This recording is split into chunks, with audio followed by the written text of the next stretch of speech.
بسم اللہ الرحمن الرحیم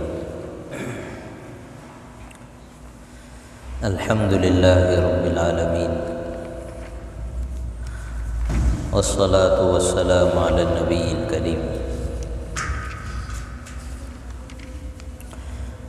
اما بعد الحمد للہ اللہ تعالیٰ کے فضل و کرم سے ہماری سورہ فجر کی یہ تفسیر چل رہی ہے۔ 30 آیتیں تھیں اور اس میں سے الحمدللہ 26 آیتوں کی تفسیر، اس کا مطلب اور آیات کا جو پیغام ہے وہ آپ کے سامنے ذکر کیا گیا تھا۔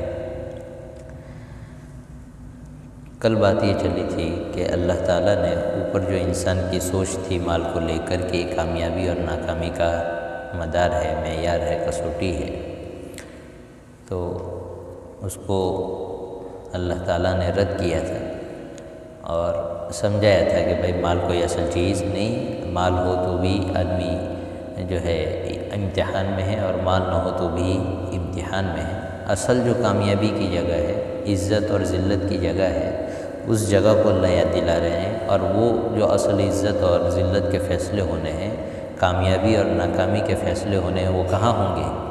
آخرت میں ہوں گے، میدان حشر میں ہوں گے۔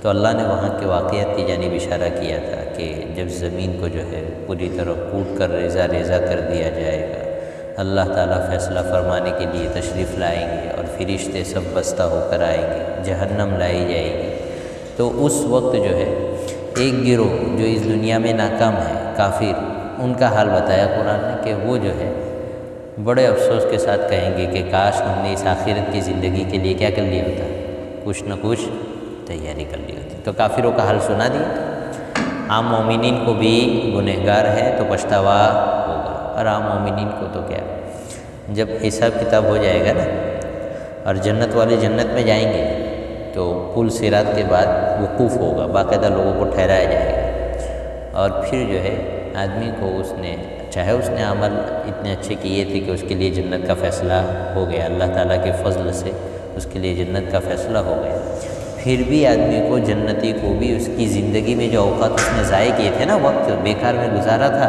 وہ دکھایا جائے گا کہ لو دیکھو وہ جو جتنا وقت نکل رہا ہے نا، تمہارے زندگی کا یہ پیریڈ تم نے گناہ میں نکالا تھا، غفلت میں نکالا تھا، اگر یہ وقت تم ہماری یاد میں نکالتے تو تمہاری یہ منزل نہیں فلانی منزل ہوگی۔ تو اس وقت جنت والے بھی کیا کریں گے؟ حسرت کریں گے کہ ہم لوگ چوک گئے، کیا ہو گئے؟ چوک گئے۔ تو بڑے سے بڑے رتبے اور مرتبے کی خواہش تو آدمی کے اندر ہے ہی، لا يتحسر اہل الجنت الا علی ساعۃ مرت بہم ولم یذکروا اللہ تعالی فیہا او کما قال علیہ الصلوۃ والسلام، کہ اہل جنت کو جو ہے کسی چیز پر حسرت اور پچھتاوا نہیں ہوگا، بس اس گھڑی پر پچھتاوا ہوگا جس میں انہوں نے اللہ کو یاد نہیں کیا۔ اس لیے بہت سی جگہوں پر ایسی بات آئی کہ آدمی کہیں بیٹھتا ہے اور اللہ کو یاد کیے بغیر اڑ جائے تو یہ مجلس اس کی حسرت اور پچھتاوا بن جائے گی آخرت میں اس کے لیے۔ اس لیے کہیں بھی آدمی بیٹھے اللہ کو کبھی نہ اٹھتے بیٹھتے چلتے پھرتے سبحان اللہ، الحمدللہ، اللہ اکبر، کتنے چھوٹے چھوٹے کلمات، ان کو پڑھ لینا چاہیے۔ بہرحال تو کافر کا حال، جو ناکام گروہ ہے، اس کا حال یہ سنایا قرآن نے، یوم یتذکر الانسان وانیٰ لہ الذکریٰ، اس وقت وہ جو ہے نصیحت پکڑنا چاہیں گے لیکن اب کوئی نصیحت پکڑنے کا موقع نہیں ہے۔ دنیا تھی، وہاں ایمان لانا تھا، ایمان نہیں لائے تو یہ کافروں کا حال ہے۔ وہاں پچھتاوے کے ساتھ کہیں گے یقول یا لیتنی قدمت لحیاتی، کاش ہم نے زندگی کے لیے کچھ کر لیا ہوتا۔ تو آج تو بہت مزے میں نہیں لوگ، قیامت کے دن خون کے آنسو روئیں گے۔ ان کا حال یہ ہوگا کہ جب یہ اللہ کے عذاب کو دیکھیں گے اور اس سے بچنا چاہیں گے، اور بچنے کے لیے وہ اس پوزیشن تک آ جائیں گے کہ اپنے بیوی بچوں خاندان سمیت پوری زمین جو ہے سب کو اپنے عذاب سے بچنے کے لیے دینا پڑے تو دینے کے لیے تیار ہو جائے، ان کے بس میں ہو، لیکن انہا لظی، قرآن کہتا ہے کہ نہیں، بچنے والے نہیں۔ اللہ نے کہا ہے کہ اگر زمین بھر کوئی سونا لے کر آ جائے آخرت، کیا پوری زمین ہے، زمین کو سونا بنا دیا جائے اور وہ فدیے کے طور پر دینے لگے کہ لو اس کے بدلے میں میری جان بخشی ہو جائے، قرآن کہتا ہے نہیں ہوگی۔ آخرت میں یہ مال دولت کچھ کام آنے والا نہیں۔ یہ تو کافروں کا حال تھا، اور ان کا رزلٹ بھی سنا دیا، فَيَوْمَئِذٍ لَا يُعَذِّبُ عَذَابَهُ أَحَدٌ، کہ ان کو اللہ ایسا عذاب دیں گے کہ اللہ کی طرح عذاب دینے والا کوئی نہیں ہوگا، اس کے جکڑنے کی طرف کوئی جکڑنے والا نہیں ہوگا۔ اب آگے دوسرا گروہ جو کامیاب ہوگا اور جن کے لیے ہمیشہ کے مزے ہیں، اللہ ان کو سنا رہے ہیں۔ دیکھیے قرآن کریم کا ایک خاص انداز ہے کہ جب بھی جہنم کا تذکرہ آتا ہے تو اللہ ساتھ میں جنت کا تذکرہ کرتے ہیں، جب بھی برے لوگوں کا تذکرہ آتا ہے، کافروں کا تذکرہ آتا ہے، تو اللہ اپنے ولیوں کا تذکرہ ضرور کرتے ہیں، ان کا حال بھی سناتے ہیں۔ وجہ اس کی کیا ہے؟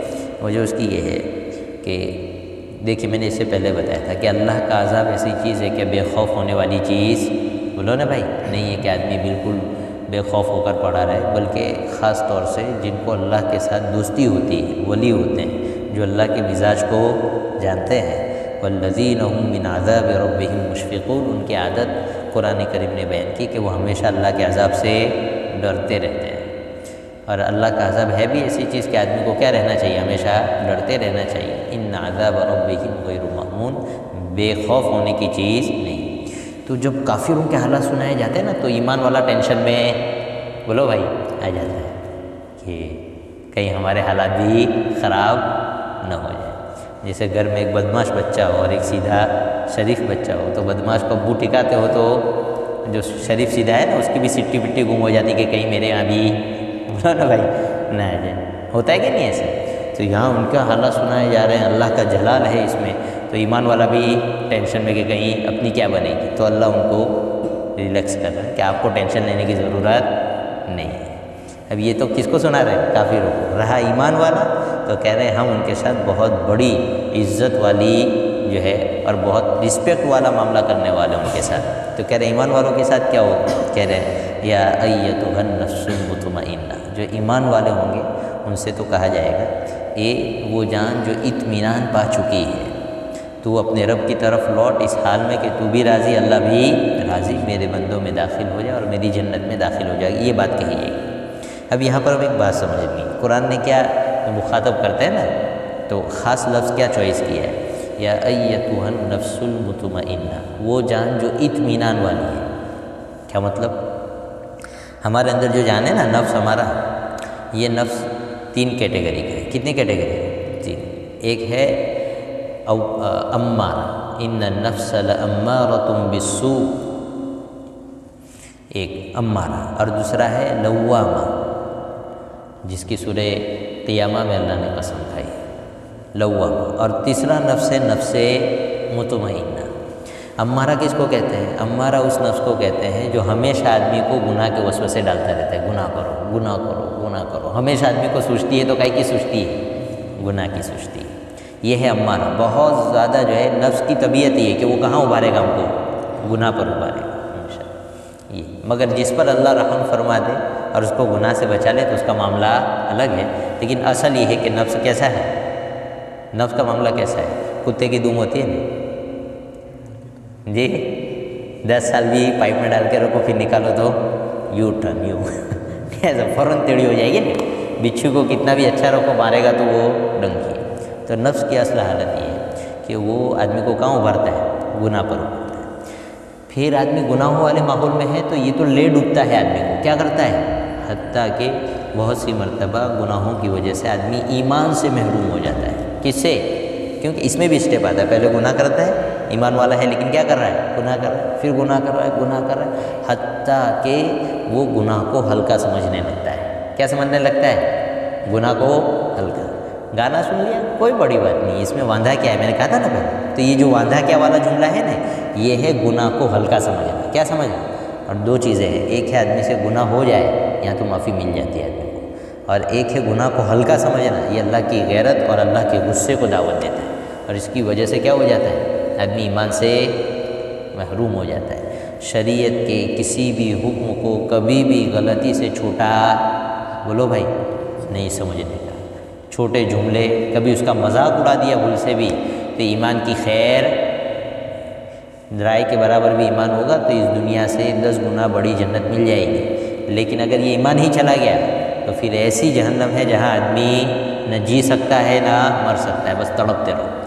اس لیے اللہ کو غیرت آ جاتی ہے۔ تو آدمی جو ہے گناہ ہی کرتا رہے تو ایک موقع ایسا آتا ہے کہ آدمی گناہ کو کیا سمجھتا ہے؟ ہلکا، چھوٹا، پھر یہاں سے آدمی کی پٹری کھسک جاتی ہے اور وہ لوگ تو یہ سمجھ رہے تھے کہ یہ آدمی ایمان والا ہے، لیکن آخرت میں اس کا نام ایمان والوں میں رہتا نہیں، اس لیے کہ وہ ایسے بول جاتا ہے کبھی کہ جو آدمی کو ایمان سے باہر نکال دیتے ہیں۔ اسی لیے میں نے کہا تھا جو لوگ ڈھٹائی کے ساتھ گناہ کرتے ہیں نا، ان کو توبہ کی توفیق نہیں ہوتی، اور جو ٹکا کر گناہ کرتے رہتے اور گناہ کو کچھ نہیں سمجھتے تو اللہ کو بھی کسی کی پڑی نہیں ہے۔ اللہ تو قرآن میں کہتے ہیں وَمَن يَعْشُ عَن ذِكْرِ الرَّحْمَٰنِ نُقَيِّضْ لَهُ الشَّيْطَانُ فَهُوَ لَهُ قَرِينٌ، کہ جو اللہ کے رحمان کے ذکر سے اندھا بن جاتا ہے نا، یعنی بالکل اگنور کر دیتا ہے نا اللہ کی شریعت کو، اللہ کہہ رہے ہیں ہم اس کے اوپر شیطان مسلط کر دیتے ہیں۔ کیا کر دیتے ہیں؟ شیطان، باقاعدہ اس پر شیطان لگ جاتا ہے۔ اب تو تھا نفس ساتھ میں، اب شیطان بھی ہے، دونوں سمجھاتے ہیں الٹے سیدھے کام، اور یہ گناہ ہی کرتا رہتا ہے۔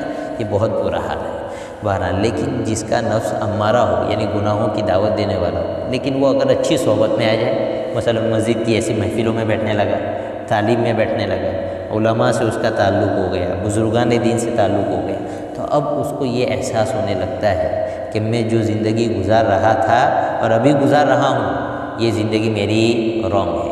اب جب بھی پہلے گناہ کرتا تھا تو کوئی فرق پڑتا جوں بھی نہیں رنگتی تھی، لیکن اب گانا سن لیا تو دل میں کچوکے لگتے ہیں، یار میں نے غلط کیا، جو ایسا فیل ہوتا ہے نا آدمی کو اندر سے، میں نے یہ غلط کیا۔ نماز چھوڑ دی، پھر جب احساس ہوا تو افسوس ہو رہا ہے کہ میں نے غلط کیا، اب قضا کر رہا ہے بیٹھ کر، جی نگاہ خراب کر لی، فوراً دل پر بوجھ پڑ رہا ہے، اور اندر سے جو ہے آدمی کو کوئی چیز کوستی ہے، جو کوستی ہے نا وہی ہمارا نفس لوامہ ہے، وہ ملامت کرتا ہے کہ تم یہ غلط کر رہے ہو، تم یہ غلط کر رہے ہو۔ یہ بار بار جو دستک پڑتی ہے نا، یہ اللہ کی بہت بڑی مہربانی ہے۔ یہ کیا ہے؟ یہ اندر بیٹھا ہوا ایمان ہوتا ہے جو دستک دے کر آدمی کو جگاتا رہتا ہے، تم غلط کر رہے ہو، تم غلط کر رہے ہو۔ جب بھی ایمان والا جب بھی کوئی کام کرتا ہے، اگر اس کا نفس لوامہ ہے تو وہ بار بار پریشان ہوگا، گناہ کر کے ڈپریشن میں جائے گا۔ کہاں جائے گا؟ اسی سے بات سمجھ لو کہ گناہ مزے لینے کی چیز نہیں ہے۔ تو یہ ہے لوامہ، یہ دوسرا اسٹیپ ہے۔ اب اس لوامہ میں اگر آدمی اچھے علماء سے، اچھی مجلسوں سے اگر جڑا رہے لوامہ میں، تو پھر جو ہے دھیرے دھیرے وہ ہدایت کی طرف بڑھتا جاتا ہے، اور ایک موقع آتا ہے کہ وہ بن جاتا ہے نفس مطمئن۔ 3 اسٹیپ ہو گئے۔ لیکن اگر لوامہ ہے لیکن صحبت بری ہو گئی، کیسی ہو گئی؟ اب تک تو الٹا فیل ہو رہا تھا غلط کہ بھائی میں نے نماز چھوڑ دی، لیکن 25 ایسے آدمی جو نماز کبھی پڑھتے نہیں، اب یہ ان کے ساتھ بیٹھنے لگا تو یہ لوامہ سے واپس کہاں ریٹرن ہو جائے گا؟ امارہ میں کیا بن جائے گا؟ اب اس کو احساس ہوتا تھا، وہ احساس خود بخود بولو بھائی ختم ہو جائے گا۔ تو یہ چیزیں کس پر وہ کرتی ہے؟ آپ کن لوگوں کے ساتھ اٹھ رہے ہیں، بیٹھ رہے ہیں، رات دن آپ کیا چیز دیکھ رہے ہیں، اس کے مطابق یہ کیٹیگری کیا ہوتی ہے؟ بنتی چلی جاتی ہے۔ تو پہلا ہے نفس امارہ، بہت برا حال ہے، گناہوں میں آدمی جاتا ہے۔ دوسرا ہے لوامہ، گناہ کرتا ہے لیکن ساتھ میں احساس بھی ہوتا ہے کہ ہم رونگ جا رہے ہیں، ہمیں اس طرف نہیں جانا چاہیے۔ اگر آدمی ایسے موقع پر سنبھل جائے، اللہ والوں سے تعلق رکھے، دیندار لوگوں سے تعلق رکھے، تو اللہ اس کو توفیق دیتے ہیں، اور دھیرے دھیرے وہ کیا بنتا ہے؟ مطمئنہ۔ مطمئنہ کا مطلب کیا؟ اطمینان اور سکون والی جان۔ کیا مطلب؟ کہ اس کی طبیعت میں نیکی اتنی آ جاتی ہے، اتنی نیکی آ جاتی ہے، اور نیکیوں کو کرنے کا وہ مزہ اس کو اصل مل جاتا ہے جو اللہ نے بیان کیا نا، الا بذکر اللہ تطمئن القلوب، کہ اللہ کے ذکر سے دلوں کو کیا مل جاتا ہے؟ اطمینان اور سکون مل جاتا ہے۔ وہ کیفیت ان کی ہو جاتی ہے، شریعت طبیعت بن جاتی ہے۔ کیا؟ بریانی کھائی؟ ارے بھائی بریانی کھائی کہ نہیں؟ کیسی خوشی ہوتی ہے، ہاں ناک بھی آدمی پوچھتا ہے ٹناٹن بریانی کھایا اپنا نے، برابر۔ تو ایسی ہی آدمی جب نیکی کرتا ہے نا تو ٹناٹن خوشی ہوتی ہے اس کو۔ کیسی خوشی ہوتی ہے؟ جیسے وہ 3 پارے والی تراویح پڑھتے ہیں نا، تو جب آخری دن باقی رہتا ہے نا، تو وہ علم طرح کی خوشی اس وقت سے شروع ہو جاتی ہے کہ کل اپنے اتنے جلدی چھوٹ جائیں گے، ہاں دیکھ ایسی خوشی ہوتی ہے کہ نہیں؟ تو نیکی کرنے کی عجیب خوشی ہوتی ہے۔ تو آدمی کا نفس مطمئنہ جب بنتا ہے تو پھر نیکی کرنے کے بعد کیا ہوتی ہے؟ خوشی ہوتی ہے۔ اللہ کا نام سن کر کیا ہوتی ہے؟ خوشی ہوتی ہے، اطمینان۔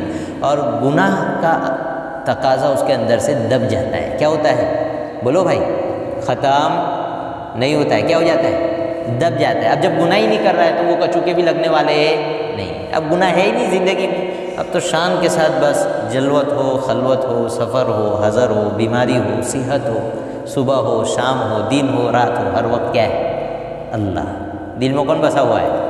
اللہ۔ سنوں میں نام تیرا دھڑکنوں میں، ہر وقت اللہ ہے، تو عجیب سکون کی کیفیت رہتی ہے۔ یہ وہ سکون ہے جس کے بارے میں اللہ والوں نے یہ بات کہی کہ اگر اس سکون کا علم دنیا کے ظالم بادشاہوں کو ہو جائے تو وہ اس سکون کو حاصل کرنے کے لیے ہمارے سینوں کو کیا کر لیں گے؟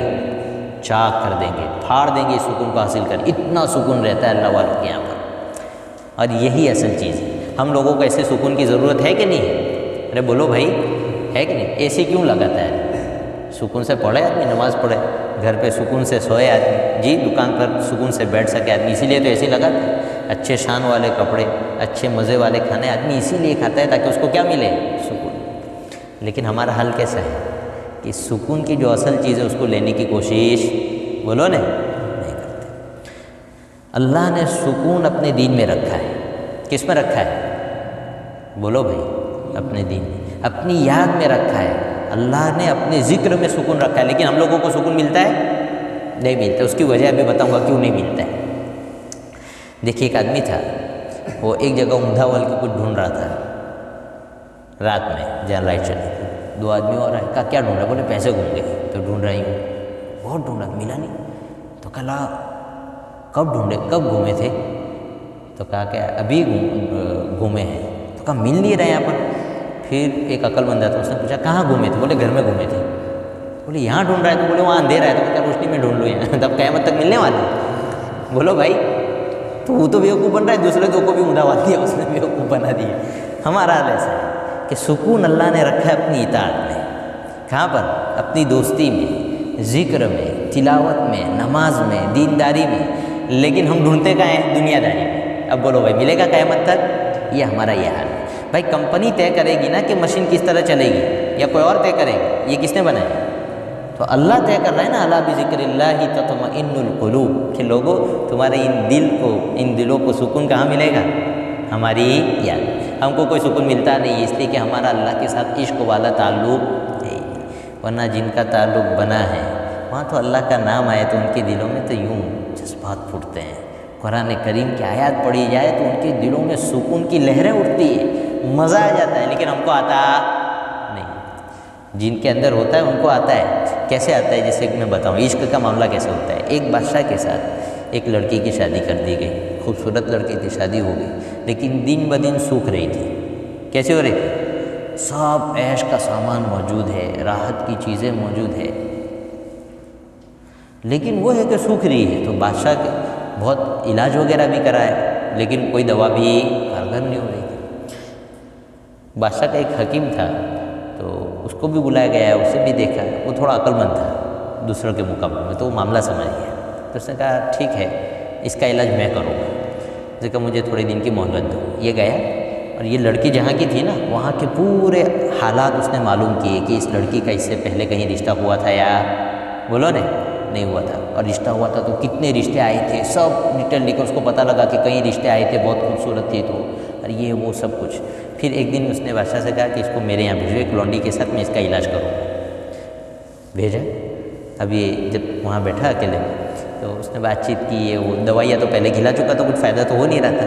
تو حکیم ہوتے ہیں نا، وہ نس پکڑتے ہیں، اس نے نس پہ ہاتھ رکھی، اور وہ جو جتنے رشتے آئے تھے نا اس کے، ان سب کے نام لینا شروع کیے۔ بولے آپ کا یہ بھی رشتہ آیا تھا، یہ بھی رشتہ آیا تھا، یہ بھی رشتہ آیا تھا۔ اس میں اس کا ایک کزن تھا، چچا زاد لڑتا، تو اس کا جب نام آیا نا تو اس کی رگ پھڑکنے لگی۔ وہ سمجھ گیا کہ اصل بیماری یہاں ہے، اس کی رگ پھڑکنے لگی اندر سے۔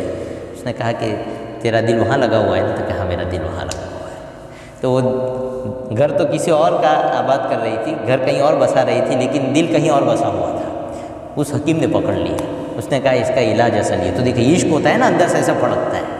تو جن کا تعلق اپنے اللہ کے ساتھ مضبوط ہو، جی بن گئی ہو اللہ کے ساتھ، والذین آمنوا اشد حبا للہ، ایمان والا تو ٹکا کر اللہ سے محبت کرتا ہے، بہت ٹکا کر۔ تو ایسے لوگوں کے سامنے قرآن پڑھا جائے، ایسے لوگوں کے سامنے دین کی بات کہی جائے، تو ان کو تو اندر سے مزہ آنے لگتا ہے۔ قرآن نے خود کہا ہے، اللہ نزل احسن الحدیث کتابا متشابہا مثانی تقشعر منہ جلود الذین یخشون ربہم ثم تلین جلودہم وقلوبہم الی ذکر اللہ، کہ اللہ نے پوری بات بتائی، تقشعر منہ جلود الذین، کہ یہ قرآن کریم کے مضامین اور آیات ایسی ہے کہ اس سے ان ایمان والوں کے، ان لوگوں کے دل جن میں کیا ہے، خوف اور خشیت ہے، ان کی چمڑیاں جو ہے وہ کانپنے لگتی ہے، اور ان کے دل اور ان کے جسم نرم ہو کر کہاں مڑ جاتے ہیں، اللہ کے ذکر کی طرف، اللہ کی یاد کی طرف۔ اب ہم بھی سنتے ہیں لیکن ہمارے دل مڑتے نہیں، ہمیں مزہ آتا نہیں ہے۔ کیوں نہیں آتا ہے بھائی؟ بیمار کو کچھ بھی کھلاؤ، مزہ آئے گا؟ آئے گا؟ تو ہمارا دل بیمار، ہمارا نفس بیمار، تو ہمیں مزہ کہاں سے آئے گا؟ تو چیز میں مزہ تو ہے، لیکن زبان بیمار کی کیا ہو جائے، بے ذائقہ ہو جائے، خراب ہو جائے، تو اچھی چیزیں بھی اس کو اچھی، ہر چیز کڑوی لگتی کہ نہیں؟ تو ہم نے اپنے آپ کو اتنا گناہ کا عادی بنایا، اتنے گناہ میں رہے ہیں کہ اب مسجد میں آؤ، 2 رکعت پڑھی، 4 رکعت پڑھی، کب ناٹھو؟ امام صاحب نے اگر 2 منٹ کی بھی لمبی دعا کر دی تو بھار پڑتا ہی نہیں ایسا۔ تو یہ وہ گناہوں کا بھار ہے، دباؤ بنتا ہے کہ ہم مسجد میں کیوں بیٹھے، کہاں مسجد میں کیوں بیٹھے، یہ معاملہ ہے۔ تو اصل اس کا علاج یہ ہے کہ آدمی اس کا علاج کرے، کیا کرے، علاج کرے۔ ہم ڈسکنیکٹ ہے اس لیے ہمیں مزہ نہیں آ رہا ہے۔ یہ مزہ لینا ہے تو پہلے جو گناہوں کی پرت ہے نا ہمارے دل اور نفس پر، اس کو صاف کر کے اس کو لوامہ اور اس کو مطمئنہ بنانا پڑے گا۔ پھر دین کا مزہ دیکھو کیا ہے، پھر پتہ لگے گا۔ ایسے قصے سمجھ میں آئے گا، جیسے ایک بزرگ تھے، ان کے سامنے کوئی بھی اللہ کہتا تھا تو وہ ان کے منہ میں لڈو رکھ دیتے تھے۔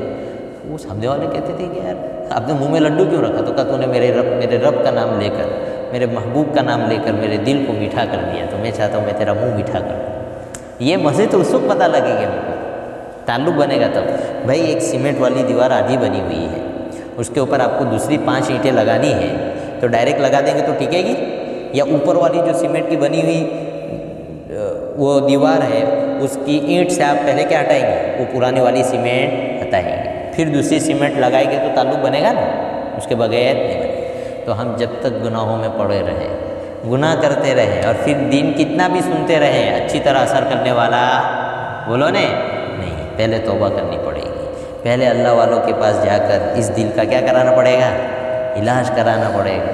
پھر دین کی 5 منٹ کی بات بھی ایسا اثر کرے گی کہ گناہ کی حالت میں رہ کر 5 گھنٹے والی بات بھی وہ اثر کرنے والی بولو نا بھائی نہیں۔ وہ قلعی کرتے معلوم، برتن پہ قلعی کرتے، قلعی کے لیے کیا آتا ہے؟ پیسہ سمجھ لو برتن کا بیوٹی پارلر، ایسا برتن کا بیوٹی پارلر۔ وہ قلعی میں جو اردو میں آتا ہے، گجراتی میں کیا بولتے ہیں اس کو، یہاں کچھ قلعی بولتے ہیں، قلعی بولتے ہیں۔ تو بیوٹی پارلر بھائی جہاں ان کو مسلمان بنا کر مارکیٹ میں واپس لاتے ہیں، تو وہ جو قلعی کرتے ہیں نا، گورا بناتے ہیں، تو گورا بنانے کے لیے وہ جو اس کا قلعی کا پاؤڈر رہتا ہے نا، وہ ڈائریکٹ نہیں چپکاتے وہ لوگ، پہلے اس کو آگ پر گرماتے ہیں۔ کیا کرتے ہیں؟ گرماتے، پھر اس کا جو میل ہے نا وہ صاف کرتے ہیں، اور اس کے بعد تھوڑا سا لے کر لگا دیتے ہیں، فوراً چمکنے لگتا ہے۔ ارے بھائی بات سمجھ میں آئی کہ نہیں آئی؟ اسی طرح تو وہ اگر وہ جو اوپر میل کچل رہتا ہے نا ہمارے برتن وغیرہ پر، وہ کالا کالا رہتا ہے یہ سب، اگر اسی پر وہ پاؤڈر پوری پڑی کی بھی لگا دے، پوری کی، تو بھی چمکنے والا، تو واپس نکل جائے گا۔ کیوں نکل جائے؟ اس لیے کہ اس کے اوپر کیا لگا ہوا ہے؟ میل۔ تو ہمارا ایسا حال ہے کہ دل پر، نفس پر میل لگا ہوا ہے۔ ابھی ہم مسجد میں آتے ہیں، اور ٹکا کر بیان کیا مولانا نے، ٹکا کر تفسیر ہوئی جی، یہاں سے وہاں گئے پورا جڑ گیا۔ نہیں ایسا کیوں جڑ گیا؟ اس لیے کہ چڑھائی کہاں کروں نہیں ایسا، تو اس لیے اس کو پہلے کیا کرنا پڑے گا؟ صاف کرنا پڑے گا، اور اس کے لیے ہمیں محنت اور کوشش کرنی پڑے گی۔ دنیا میں عہدے ہیں، رتبے ہیں جی، ٹماٹر کی طرح کتنے ٹر والے منسٹر، کلیکٹر، اور نہیں ایسے کتنے ٹر لگے ہوئے ہیں، ان میں آدمی کیا کرتا ہے؟ گٹر مٹر کرتا رہتا ہے، انہیں کو حاصل کرنے کی کتنی فکر کرتا ہے۔ یہ آخرت کے عہدے ہیں، یہ کیسے ہیں؟ آخرت کے عہدے، اور انہی عہدوں کے لیے اللہ نے ہمیں اس دنیا میں بولو بھائی بھیجا ہے، تو ہمیں فکر کرنی چاہیے کہ نہیں؟ ہم میں سے ہر آدمی کی ذمہ داری ہے کہ وہ اپنے نفس کی اصلاح کرے، اس کو سدھارے، یہاں تک کہ وہ امارہ سے کیا بن جائے؟ لوامہ، اور لوامہ سے کیا بن جائے؟ مطمئن۔ یہاں تک پہنچنا ہر ایک کی ذمہ داری۔ بھائی ہم میں سے کون نہیں چاہتا کہ جب وہ مرے تو اس کو فرشتے مخاطب ہو کر کہے یا ایتھا النفس المطمئنہ؟ کون نہیں چاہتا کہ میدان حشر میں اللہ اتنی رسپیکٹ کے ساتھ ہمیں کہے یا ایتھا النفس المطمئنہ؟ کون نہیں چاہتا جی؟ اور اس کے لیے ہمیں کیا کرنی پڑے گی بولو نا؟ محنت کرنی پڑے گی۔ محنت کیسے ہوگی بھائی؟ یہ محنت ہوتی ہے اللہ والوں کے پاس جا کر۔ کس کے پاس جا کر؟ اللہ والوں کی خانقاہیں جو لگتی ہے نا، وہ اسی محنت کے لیے لگتی ہے۔ ایسے ایسے لوگ جن کی زندگی دیکھ کر ایسا لگتا تھا کہ کبھی یہ سدھرنے والے بولو نہیں، لیکن بات وہی، نگاہ ولی میں عجیب تاثیر دیکھی، ہزاروں کی بدلتی تقدیر دیکھی۔ یہ بات ایسے ایسے لوگوں کی اللہ نے زندگیاں بدلی ہے ان کے پاس بیٹھنے کی وجہ سے۔ تو بھائی بیٹھیں گے کہ نہیں بیٹھیں گے؟ بھائی لنگڑے آم کو، دیسی آم کو لنگڑا بنانا ہو تو کیا کرتی ہے آج کی دنیا؟ لنگڑے کے ساتھ رکھ دیتی ہے تو وہ بھی کیا ہو جاتا ہے؟ بولو نہیں، لنگڑا ہو جاتا ہے، مارکیٹ میں قیمت پڑ جاتی ہے۔ بھائی تو یہ صحبت میں رہنا پڑتا ہے، کیا کرنا پڑتا ہے؟ ملتے جلتے رہو، علماء سے ملو، اللہ والوں سے ملو، بار بار ملتے رہو، جی ان کی مجلس میں جانا چاہیے آدمی کو۔ اس سے آدمی کے اندر دینداری، حقیقی اسٹائل والی دینداری بھی ہے آج کی مارکیٹ میں، اس کی کوئی قیمت نہیں اللہ کے یہاں، کوئی اسٹائل والی دینداری نہیں، حقیقی دینداری آدمی کے اندر بولو نا آ جاتی ہے۔ کسی نے کہا تھا قریب کسی جلتے ہوئے دل کے اپنا دل کر دے، یہ آگ لگتی نہیں ہے لگائی جاتی ہے۔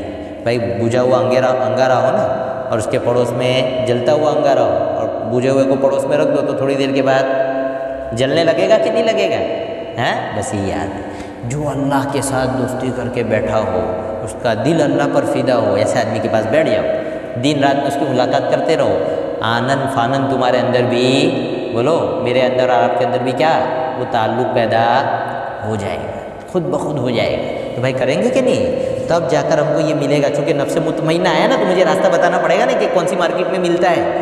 تو یہ مارکیٹ ہے اللہ والوں کی، کس کی؟ اور یہ کوئی میں نہیں کہہ رہا ہوں، قرآن نے کہہ رکھا ہے۔ کس نے کہہ رکھا ہے؟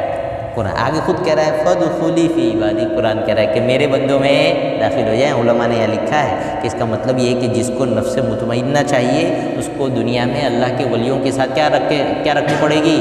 دوستی بولو رکھنی پڑے گی، تو خود بخود اللہ اس کو وہ دولت دے دے گا۔ جیسے حضرت اشرف علی تھانوی رحمۃ اللہ علیہ کے ایک خلیفہ تھے مجذوب رحمۃ اللہ۔ اب صورت ختم ہو رہی تو تھوڑے قصے بھی تو سناؤ، تم کہو کہ کبھی قصے نہیں آتے ہیں، تو فائدے کے قصے بھی آ رہے ہیں۔ مجذوب رحمۃ اللہ یہ کلیکٹر تھے، کیا تھے؟ تعلیم کے۔ اور ایک دوسرے آدمی تھے جگر مراد آبادی، شہر کی دنیا میں بہت بڑا نام ہے، ایسے یوں اونچے مینارے والا نام سمجھو، جگر مراد آبادی، بہت چوٹی کے آدمی تھے، لیکن نہیں ایسے خوب چڑھاتے تھے۔ ان کے بارے میں یہ تھا کہ یہ میں نوش نہیں تھے بلکہ بلا کے نوش تھے، یعنی خوب ٹکاتے تھے، خوب پیتے تھے یہ۔ ایک چونکہ مجذوب رحمۃ اللہ علیہ بھی شاعر تھے اور یہ بھی شاعر تھے، ایک جگہ ملاقات ہوئی اور ان کے اشعار سنے، اللہ کے عشق میں ڈوبے ہوئے، تو انہوں نے مذاق کیا۔ کس نے؟ جگر مراد آبادی رحمۃ اللہ علیہ، انہوں نے مذاق کیا کہ مجذوب صاحب یہ آپ کے کلیکٹر کا ٹر جو ہے یہ مس کیسے ہو گیا؟ نہیں ہے سمجھ، کیا مطلب کہ بھائی کلیکٹر کا ٹر ہو تو آدمی شوٹ بوٹ میں ہونا چاہیے جی، اور دنیا کی شان شوکت ہونی چاہیے، تم تو مولوی بنے گھومتے ہو تو یہ ٹر مس کیسے ہو گیا؟ نہیں ہے سمجھ۔ تو انہوں نے کہا کہ بھائی اللہ والوں کی صحبت میں بیٹھنے سے یہ ٹرم مس ہوا ہے، نہیں ایسا نہیں، اور بالکل صحیح اس کی جو جگہ تھی وہاں پہنچ گیا۔ تو کہا کہ کیسے؟ تو کہا میں حضرت کے پاس جاتا ہوں، وہاں رہتا ہوں تو مجھے اللہ کی محبت مل گئی۔ تو کہا میں بھی چاہتا ہوں کہ مجھے بھی اللہ کی محبت ملے۔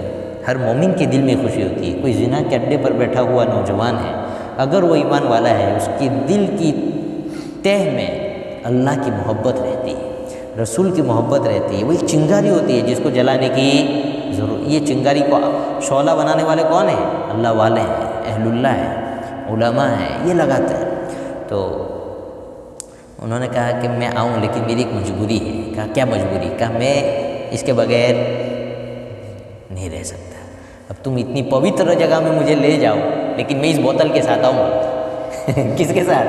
اس بوتل کے ساتھ۔ تو کہا یہ تو بہت بڑا کام ہے، مجھے پہلے وہاں بولا نا بھائی پوچھنا پڑے گا۔ تو کہا ٹھیک ہے، حضرت تھانوی رحمۃ اللہ علیہ کے پاس گئے۔ کہا حضرت ایک آدمی ہے، شاعر ہے، بہت بڑا آدمی ہے اور بڑا شعر بلا کے اشعار کہتا ہے، یہ آنا چاہتا ہے لیکن یہ کہتا ہے میں بوتل کے ساتھ آؤں گا۔ کس کے ساتھ؟ تو حضرت نے کہا یہاں تو خانقاہ ہے، عام لوگ رہتے ہیں، یہاں تو میں اجازت نہیں دے سکتا، البتہ میرے گھر کا ایک کمرہ جو ہے میں ان کے لیے خاص کر دوں گا کہ وہاں آ کر رک کے بوتل کے ساتھ رکے۔ دیکھو اللہ والوں کے دل میں ہم تو کسی کو نماز چھوڑتا دیکھ لیں، کسی کو کچھ کرتا دیکھ لیں تو کتنا حقیر سمجھتے ہیں۔ یاد رکھو جو خدا کے ولی ہوتے ہیں نا ان کے دل میں تڑپتا ہوا دل ہوتا ہے، وہ گنہگار کو دیکھ کر کبھی ذلیل بولو بھائی، ان کا تو دل اندر سے اڑ جاتا ہے، جلتا ہوا کتا آدمی نہیں دیکھ سکتا، محبوب کا امتی اگر جہنم کی طرف جا رہا تو ان کو کیسے دیکھا جائے گا؟ تو انہوں نے کہا مجھے منظور ہے کہ میرے گھر پر رہیں گے بوتل کے ساتھ۔ کہا ٹھیک ہے، یہ آئے بوتل کے ساتھ آئے۔ بولو ہماری کنڈیشن اس سے بری ہے؟ بولو نا بھائی، ہے اتنی بری تو نہیں ہے نا؟ یہ بوتل کے ساتھ کہاں جا رہے ہیں؟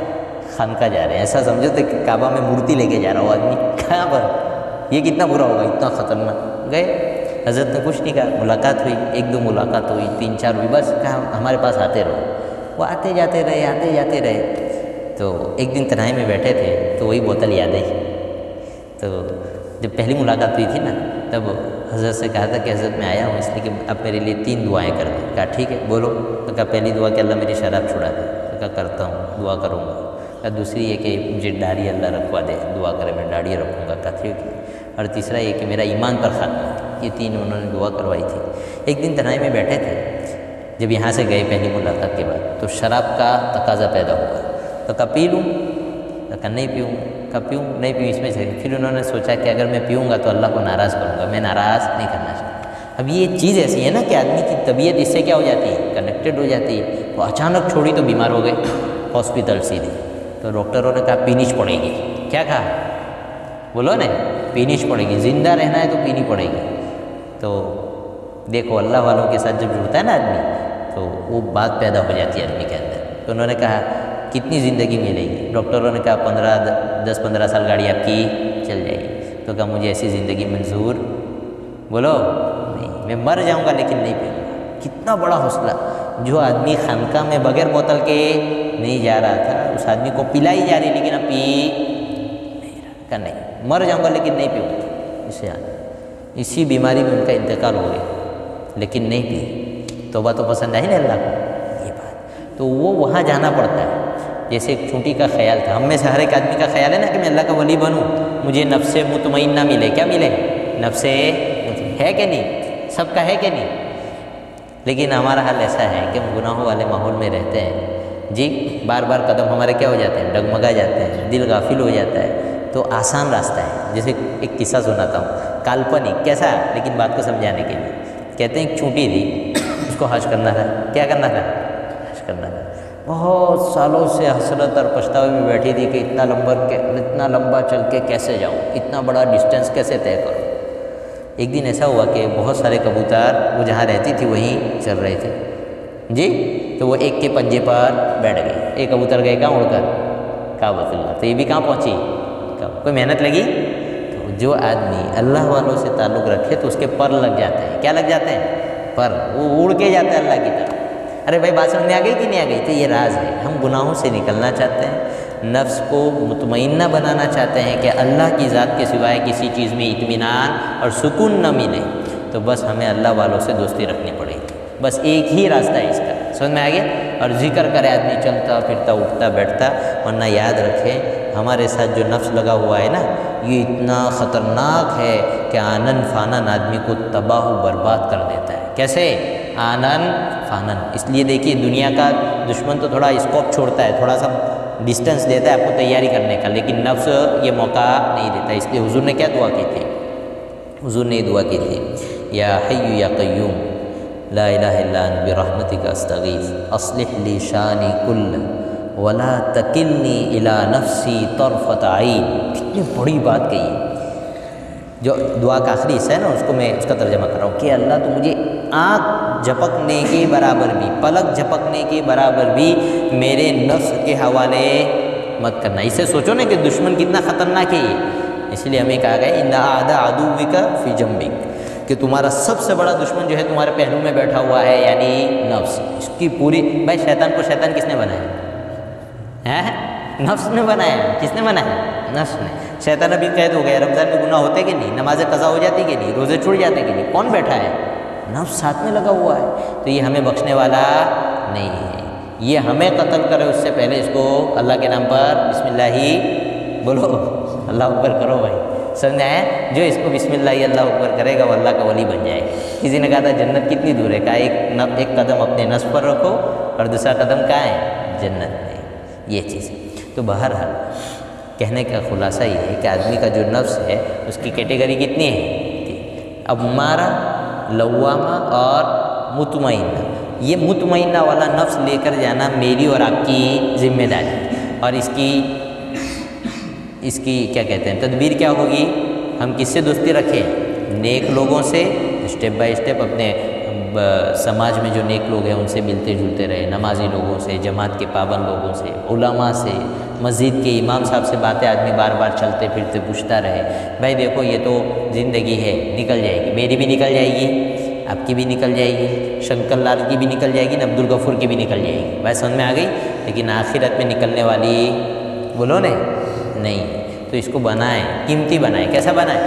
تو بھائی نفس مطمئنہ حاصل کریں گے کہ نہیں کریں گے؟ کون کون کرے گا؟ کیا کرنا پڑے گا؟ اللہ والوں سے سستی کرنی۔ تو یہ نفس مطمئنہ پر بات اپنی اٹکی تھی، اب میں نے سمجھا دی کہ بھائی یہ کیا چیز ہوتی ہے اور کہاں پر ملتی ہے۔ ہمارے اوپر اللہ کا بہت بڑا فضل ہے۔ یہ جو بھروچ کا علاقہ ہے ایسا لگتا ہے یوں ٹپکی ہے اللہ کی رحمتیں دھما دھم۔ یہاں کتنے بزرگان دین ہوتے ہیں، یہاں خنقہ لگ رہی، وہاں خنقہ لگ رہی۔ بھائی اللہ کے عشق بکتا ہے، کیا بکتا ہے؟ اللہ کا عشق۔ ان خانقاہوں میں جا کر دیکھو کیسے کیسے رونے والے آتے ہیں، کیسے پابند لوگ آتے ہیں۔ ہم لوگ کیوں نہ جائیں؟ تو زندگی کی ترتیب بنائیں۔ کتنا جسم کو پکنک کروائے کہ نہیں کروائے؟ اب جسم کے ساتھ روح بھی ہے، اس کو بھی کیا کراؤ؟ بولو بھائی، پکنک کراؤ، ایسے موقع پر چلے جانے کا، ان کی دعاؤں میں شریک ہونے کا، ان کے پاس بیٹھنے کا، دین ہی کی بات بتاتے ہیں، اللہ کے رسول کی محبت ہمارے دلوں میں اتارتے ہیں، اللہ کی محبت ہمارے دلوں میں اتارتے ہیں، تو ہم کیوں نہ جائیں؟ یہ بزرگان دین ہیں، اور یہی وہ لوگ ہیں کہ جن کو قیامت کے دن کوئی خوف ہونے والا سکون والے رہیں گے۔ تو ہمیں بھی ان کے ساتھ ملنا چاہیے۔ وہ لوگ جو 7 طرح کے لوگ ہیں نا جو عرش کے سائے میں رہیں گے، اس میں ایک یہ خانقاہ والے لوگ بھی آتے ہیں جو صرف اللہ کے لیے آپس میں کیا رکھتے ہیں؟ محبت رکھتے ہیں۔ المتحابین فی اللہ، ان کا بہت بڑا مقام ہے آخرت میں، اللہ کے لیے آپس میں محبت کرنے والے۔ بھائی کریں گے؟ جی، نفس مطمئنہ سمجھ میں آ گیا کس طرح کا ہوتا ہے؟ جی، اللہ تعالیٰ میں